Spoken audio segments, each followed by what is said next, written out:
Tercemar dan mematikan, dua kata yang menjadi bisa penggambaran untuk situasi dan juga kondisi air di Sungai Cisadane, Kota Tangerang. Di mana air sungai di Cisadane ini bisa dibilang menjadi salah satu tumpuan bagi warga Kota Tangerang, namun sekarang harus dihindari menjauhi karena berbahaya tercemar dari kimia imbas dari kebakaran pabrik di salah satu kota Tangerang. Dan memang untuk cemarannya ini sudah meluas sejauh kurang lebih 22 km di seluruh aliran Sungai Cisadane dan menyebabkan salah satunya yang bisa terlihat adalah kematian massal dari ikan yang berada di aliran Sungai Cisadane. Juru kamera saya Jamie Jasin akan memperlihatkan kepada Anda pemirsa salah satu wujud untuk bangkai ikan yang ada di aliran Sungai Cisadane. Ini jumlahnya banyak sekali, tidak hanya satu, dan ini adalah salah satunya yang bisa kami perlihatkan kepada pemirsa untuk ikan berjenis ikan sapu-sapu yang memang lebih banyak kita lihat di aliran Sungai Cisadane ini. Dan kalau misalnya kita perhatikan, memang ini sudah beberapa hari untuk bangkai yang ada di sini, dan tidak hanya dari ikan sapu-sapu saja yang menjadi atau menjadi bangkai penyebab dari tercemarnya kimia yang memang diduga ini dari pabrik yang memproduksi pestisida untuk mengusir hama sehingga sangat membahayakan sekali. Dan sekarang kalau misalnya kita menghirup aroma di aliran Sungai Cisadane ini, bukan lagi wangi minyak yang menyengat, namun sekarang sudah bau amis sepertinya karena dari ikan-ikan yang ada di sini yang sudah menjadi bangkai. Dan memang ini sudah diperingatkan juga pastinya untuk seluruh warga Tangerang, dan kemudian juga diperingatkan dari beberapa aktivis lingkungan seperti apa nanti ke depannya untuk yang bisa memberikan kebaikan lagi untuk aliran Sungai Cisadane sehingga memang aman kembali untuk dikonsumsi bagi warga Kota Tangerang. Dari Tangerang, Naura Syafika, Jamie Jasin, iNews melaporkan. Pemirsa, bencana tanah bergerak terjadi di Tegal, Jawa Tengah. Puluhan rumah warga di bantaran Sungai Gung amblas 1 hingga 2 meter. Puluhan rumah di bantaran Sungai Gung, Desa Kajen, Kecamatan Lebak Siu, Kabupaten Tegal rusak parah akibat bencana tanah bergerak pagi tadi. Ini berawal akibat curah hujan tinggi yang mengakibatkan banjir di aliran Sungai Gung. 22 rumah yang ada di tepi sungai rusak ringan hingga berat. 7 rumah diantaranya rata dengan tanah. Tebing di atas sungai amblas 1 hingga 2 meter. Akibatnya dinding dan atap rumah ambruk. Sementara itu satu masjid kondisinya rusak parah.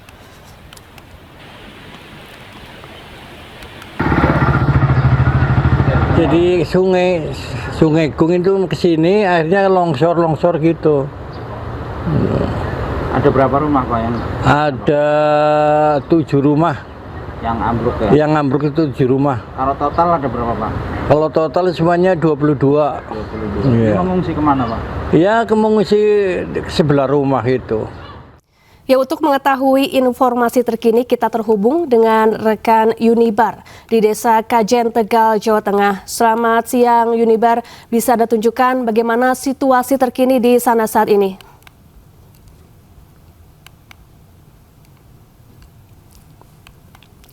Halo Yunibar. Yunibar, bagaimana situasi terkini di sana saat ini?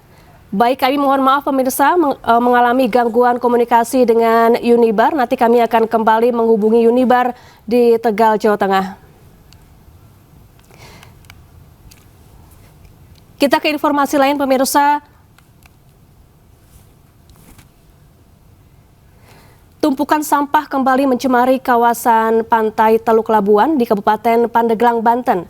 Kondisi ini dikeluhkan warga setempat karena mengganggu aktivitas mereka.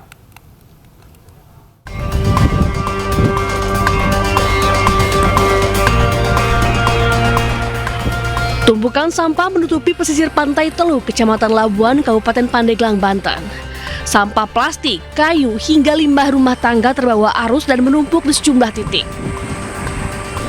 Menurut warga, kondisi ini sudah terjadi sejak lama dan semakin parah setelah cuaca buruk dan gelombang tinggi melanda perairan sekitar. Selain menimbulkan bau tak sedap, tumpukan sampah juga merusak pemandangan pantai yang selama ini menjadi daya tarik wisata. Warga berharap ada langkah cepat dari pemerintah daerah untuk membersihkan tumpukan sampah dan mencari solusi jangka panjang agar persoalan serupa tak terus terulang. Terganggu lah, sampah mah bau. Gitu ya? Iya. Ini sudah pernah dibersihkan belum, Bang? Dulu udah, Mm-mm. dulu mah udah bersih. Tapi baratan ini kebanyakannya ini. Sebagian besar dari mana sih, Pak? Ya, dari sungai, dari laut juga datang ke sini, Pak. Jadi terlalu ini termasuk untuk lindung sampah di sini. Situasi ini menuntut penanganan yang lebih serius antara pemerintah daerah, provinsi, serta kesadaran masyarakat dalam mengelola sampah. Dari Pandeglang, Banten, Iskandar Nasution, iNews melaporkan. Ya pemirsa, kita akan kembali menghubungi rekan Yunibar di Tegal, Jawa Tengah untuk mengetahui informasi terkini terkait bencana tanah bergerak di sana. Selamat siang Yunibar, bisa Anda tunjukkan bagaimana situasi terkini di sana saat ini?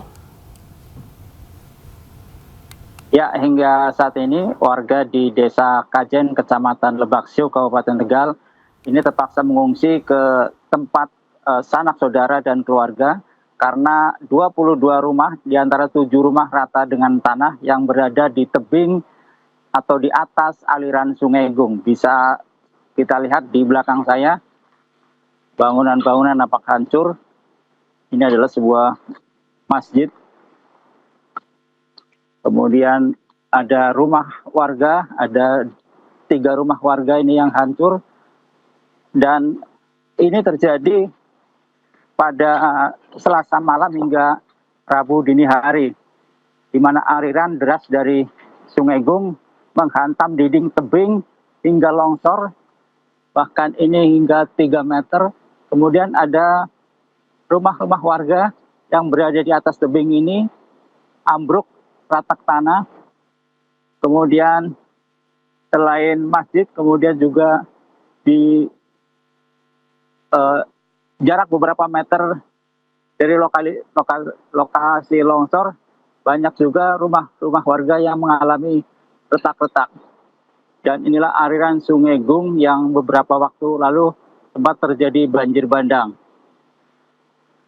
Saat ini warga mengungsi dan rumah-rumah warga nampak sepi. Tidak ada penghuni karena mereka sudah menyelamatkan diri ke rumah tetangga dan sanak keluarga. Inilah bangunan masjid yang saat ini amblas hingga 1 meter. Kondisinya retak dan hampir setiap waktu terdengar bunyi-bunyi retakan tembok. Ini salah satu rumah warga yang dindingnya roboh. Dan hingga saat ini warga berharap agar pemerintah Kabupaten Tegal segera melakukan relokasi rumah warga yang terdampak. Seperti halnya di lokasi tanah bergerak lainnya yang berada di Desa Padasari, Kecamatan Jatinegara. Yunibar, apakah bencana tanah bergerak ini menimbulkan korban luka maupun korban jiwa di sana? Ya, hingga saat ini tidak ada korban jiwa, namun beberapa warga terpaksa mengungsi. Dan tempat pengungsian sementara yang berada di rumah warga yang masih aman sekarang sudah roboh rumahnya dan dialihkan ke tempat lain. Baik, lalu bagaimana dengan kondisi permukiman di sekitarnya? Apakah juga berpotensi mengalami tanah bergerak? Ya, warga di sekitar lokasi tanah bergerak ini masih khawatir, terutama lokasi rumah-rumah warga yang kondisinya masih aman. Namun dikhawatirkan karena beberapa hari terakhir ini curah hujan yang cukup tinggi, warga khawatir akan meluas bencana tanah bergerak ke rumah-rumah warga yang sekarang aman. Karena hari sebelumnya musola yang di tempat saya berdiri ini kemarin masih berdiri utuh, tapi tadi malam sudah roboh. Demikian. Baik, terima kasih Yunibar langsung dari Tegal, Jawa Tengah dan selamat bertugas kembali.